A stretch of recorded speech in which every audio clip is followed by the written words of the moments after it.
이제 오늘 이 시간에는 여러분과 함께 헤엄치는 데까지 나아가라는 제목으로 하나님 말씀을 나누겠습니다. 하나님의 위대한 종 에스겔이 환상 가운데 보니까 하나님의 성전이 동편을 향해 있는데 그 성전 밑에서 물이 흘러내려옵니다. 그 강물이 점점 크게 흘러내려가는데 그 강물에 1,000척을 재고 들어간 적 물이 발목에 채이더니 다시 1,000척을 재고 들어가니 물이 무릎에 차더라는 것이죠. 그 다음 또 1,000척을 재고 들어가니 물이 허리에 차이더니 또 다시 1,000척을 재고 들어가니 이제는 발이 밑에 닿지 않습니다. 도저히 서서 건널 수 없는 헤엄쳐서 갈 수밖에 없는 깊은 물이 장렬하게 흘러가게 됐다는 것입니다. 이 하나님의 말씀은 우리에게 대단히 깊은 의미를 부여해 주고 있는 것입니다. 우리가 예수 그리스도를 구주로 믿고 하나님께 나오면 하나님의 성전에서 성령의 생수의 강이 흘러내리는 것입니다. 그러므로 이 성령의 생수의 강을 우리의 신앙생활에 비유해서 설명해 볼 수가 있는 것입니다. 첫째로 발목까지 물이 채이더라. 그렇게 말씀하는 것은 무슨 의미일까요? 여러분, 바른 일상생활을 말합니다. 우리가 매일같이 일어나서 동서남북으로 걸어다니면서 사업도 하고 생활을 하는 것입니다. 그런데 바른 일상생활을 말하는데 그 발목이 잡혀버리면 꼼짝을 못합니다. 우리가 세상적으로도 속되게 말하기를 그 사람 발목이 잡혔다. 그래서 그 사람 꼼짝도 못한다. 이런 말을 종종 하는 것입니다. 그런데 구원받기 전의 생활이라는 것은 사람들이 자기 중심의 생활을 하며 육체와 마음의 욕심을 따라 지내며 마귀의 유혹을 따라 이 세속에서 흘러가며 살아가고 있는 것입니다. 그러므로 세상에 푹 빠져서 하나님에 대한 생각은 전혀 하지 않습니다. 어디서 와서 왜 삶이 어디로 가는 것조차 생각하지 않습니다. 죽음 저 건너편의 문제는 아예 나와 상관이 없는 것처럼 생각하고 이 세상에서 부귀와 영화와 공명을 얻기 위해서 눈에 혈안이 되어 뜨게 되는 것입니다. 그러나 어느 날 갑자기 하나님의 성령이 오셔서 발목에 밧줄로 묶어버리고 마는 것입니다. 혹은 가족이나 친구나 이웃의 사랑과 강요에 끌려 교회에 왔다가 성령께 발목이 잡히는 사람도 있는 것입니다. 또한 질병으로나 생활고로 말미암아 혹은 삶의 의미를 찾아서 방황하다가 교회에 와서 성령께 발목이 잡히는 사람도 있는 것입니다. 몇 년 전에 우리 교회 사업에 실패한 한 남자가 찾아왔습니다. 이 사람은 사업을 하다가 실패를 하고 파산이 되었습니다. 그래서 그는 자동차를 타고 가면서 다리 밑에 가면 다리가 무너졌으면 좋겠다. 한강다리를 건너갈 때는 그만 핸들을 틀어서 한강에서 떨어질까 보다. 그러한 유혹 속에 나날이 삶을 살다가 우리 교회에 대한 소식을 듣고 그는 예수를 믿으러 나온 것이 아니라 조용기 목사가 그렇게 많은 사람을 모아가지고서 돈을 훔쳐낸다고 하는데 얼마나 기술이 좋기에 그 많은 사람을 매주일마다 모아놓고 그들 포켓도에서 돈을 빼앗아내는지 나도 가서 기술을 좀 배워야 되겠다. 그렇게 생각하고 그런 교회에 와서 앉으시는 것입니다. 자, 이제 설교를 시작하니까 어떻게 혼을 뽑는지 봐야지. 나도 혼이 안 뽑히고 단단히 봐야지. 그렇고 앉아서 설교를 듣는데 자기도 모르는 사이에 하나님 말씀이 두 날 가진 금보다 예리하여 그 영과 혼과 골수를 짜게 하십니다. 설교 중간쯤 되어서는 그만 모든 것을 다 잃어버리고 어떻게 설교를 해서 돈을 빼앗는지 그것도 다 잃어버리고 그만 눈물을 흘리고 회개하고 자복하고 통회하고 여태까지 예수를 모르고 이 세상에서 돈만 벌기 위해서 뛰어간 자기의 삶의 어리석음을 통회 자복했습니다. 그때로부터 성령께 발목이 잡혔습니다. 그는 교회를 떠나고 난 다음에 다시 교회에 올 시간이 없다고 생각했지만은 주일날만 되면 교회를 끌려왔다는 것입니다. 성령께 발목이 잡혀서 교회를 떠날 수가 없었습니다. 그는 그 온 가족이 예수를 믿게 되고 그 다음 하나님께 성수주의라고 11조 드리게 되고 주님께서 다시 그 사업을 다 복구시켜서 그는 새롭게 성공적인 삶을 출발할 수 있다는 간증을 했었습니다. 우리가 자기 고집이나 이기주의가 아직 깨어지지 아니한 생자, 세상에 아직 꽉 들어차 있는 사람이지만은, 그러나 발목이 잡히면은 버둥대면서 교회를 옵니다. 안 올라가면서도 성령이 끄니까 버둥대면서 어찌할 도리 없이 교회를 옵니다. 머릿속에는 아직 세상이 꽉 들어차 있고 마음에도 세상 생각을 하고 있음에도 불구하고 별 도리 없이 어찌할 수 없이 주일이면 버둥대고 발이 교회로 끌려갑니다. 요번에 오고 안 와야지 그러면서 다음 주일 또 오게 되고, 이제 다음 주일 오고 또 안 와야지 하면서 또 오게 되는 것입니다. 어쩐지 모르게 발목이 잡혀가지고서 끌려오는데 반항을 할 수가 없습니다. 이러한 신앙생활을 상당히 오랫동안 하게 되는 것입니다. 우리 모든 사람들이, 여러분, 예수 그리스도를 구주로 믿었지만은, 성령께 발목은 잡혔지만은, 그러나 아직 마음과 생각은 세상이 꽉 들어차 있고, 언제고 나는 예수를 믿지 않겠다는 그러한 반항심을 가지고 발버둥을 치며 저항할 때가 대단히 많습니다. 그러나 일단 하나님의 성령께 발목이 잡혀놓으면, 여러분, 하나님의 성령을 털쳐버릴 수가 없습니다. 하나님께 잡히기 전에 말이죠. 한번 잡혀놓으면 하나님께서 끝까지 따라와서 그 발목을 잡고 늘어지는 것입니다. 이러므로 저항을 할 수가 없습니다. 여기에 에스겔이 본 환상 가운데 에스겔이 1,000척을 재고 들어가니 물이 발목에 차이더니 또 1,000척을 재고 들어가니 그 다음에는 물이 무릎에 차더라. 그렇게 말한 것입니다. 발목에 잡혀서 교회를 왔다 갔다 한 세월이 언간 지나고 나면은 이제는 별 도리 없이 물이 무릎까지 차오르는 것입니다. 하나님의 성령께서 발목만 잡는 것이 아니라 성령이 무릎을 잡기 시작하는 것입니다.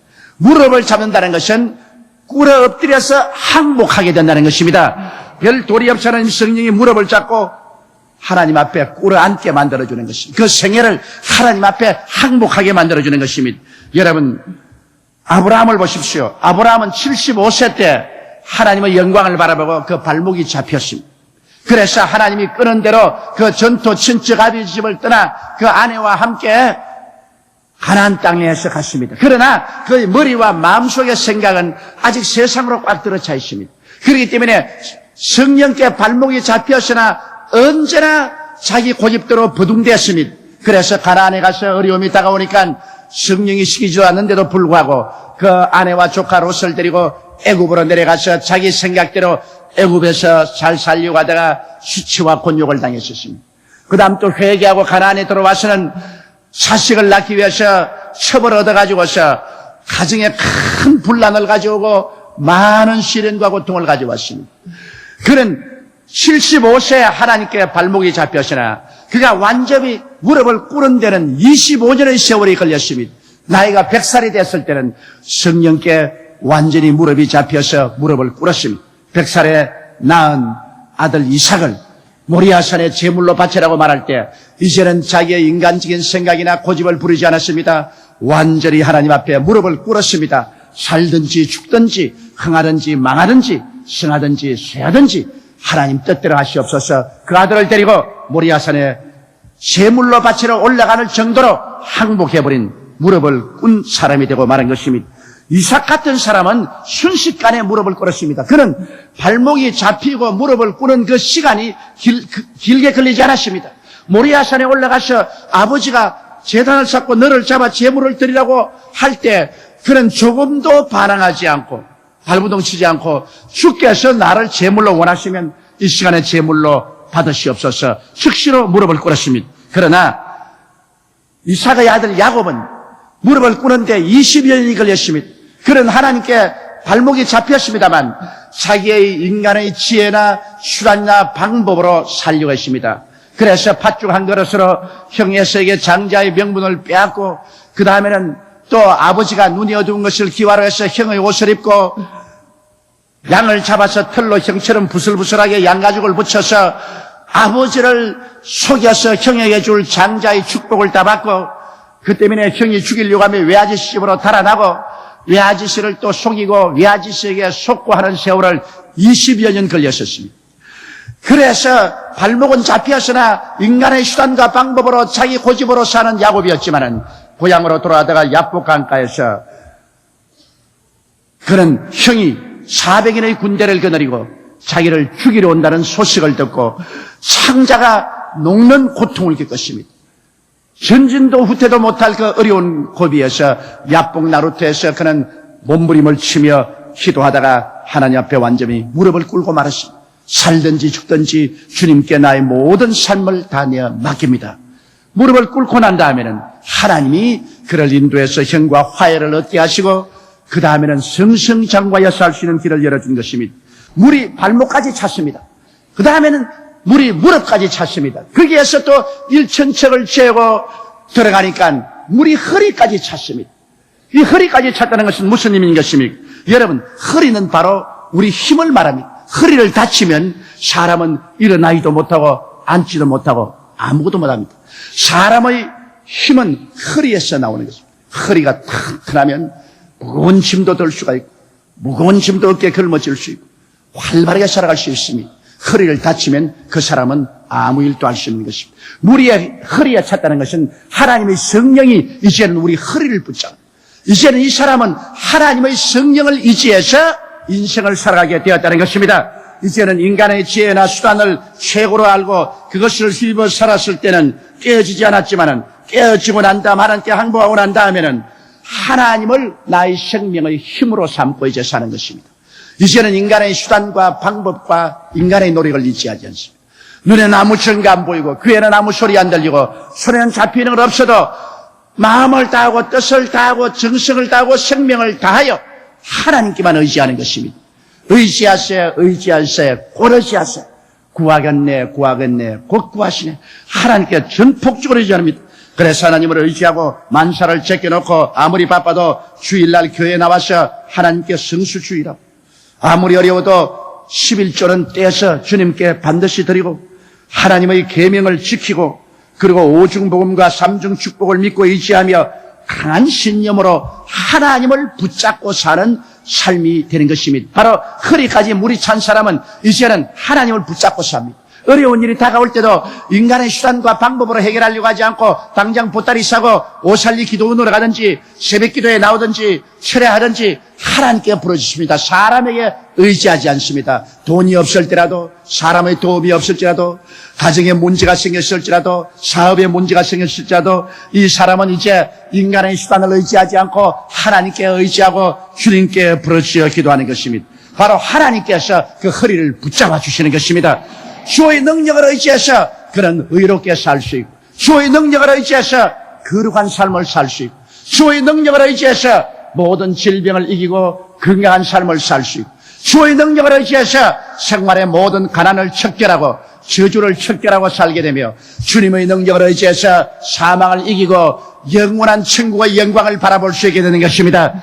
주님의 능력을 의지해서 영원히 잘됨같이 범사에 잘되며 강건하고 생명을 얻되 넘치게 얻는 삶을 살며 주님이 마음의 기쁨이 되고 소망이 되고 평안이 되고 그리고 능력이 됩니다. 오직 주님만 의지해서 사는 삶, 이것이 성령이 와서 허리를 붙잡은 삶.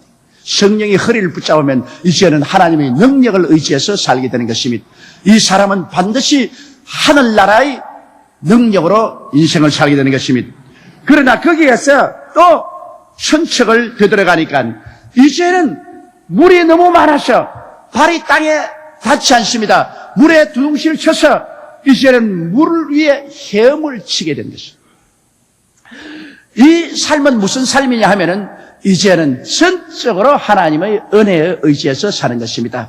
이제는 내 자신은 사라지고 주님만 보이는 것입니다. 나와 세상은 사라지고 구속한 주만 보이도다.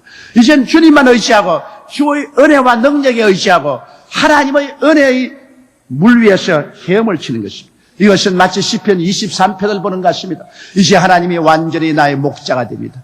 내가 이제 나의 목자가 아닙니다. 나의 생각이나 나의 지혜나 나의 경험이 나를 이끌어가지 않습니다.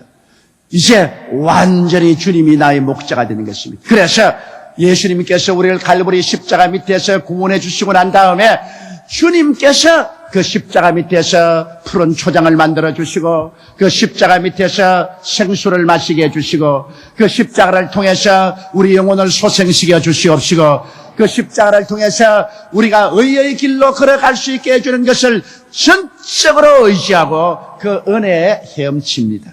내가 마귀의 시험이 다가와서 생명이 없어지고 캄캄한 흑암이 다가옵니다. 여러분, 흑암은 마귀의 역사지 하나님의 역사는 아닙니다. 하나님은 언제나 광명을 가져옵니다. 그리고 하나님은 언제나 기쁨을 갖다 주는 것입니다. 그런데 사망의 엄침한 골짜기, 사망은 마귀에게 속했었습니다.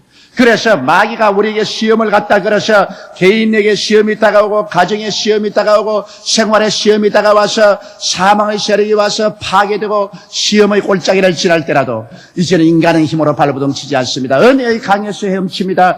내가 눈에는 아무 증거 안 보이고 귀에는 아무 소리 안 들릴지라도 내가 어둡고 캄캄한 길을 걸어갈지라도 전폭적으로 주님의 은혜의 강물에 내 몸을 던져버립니다.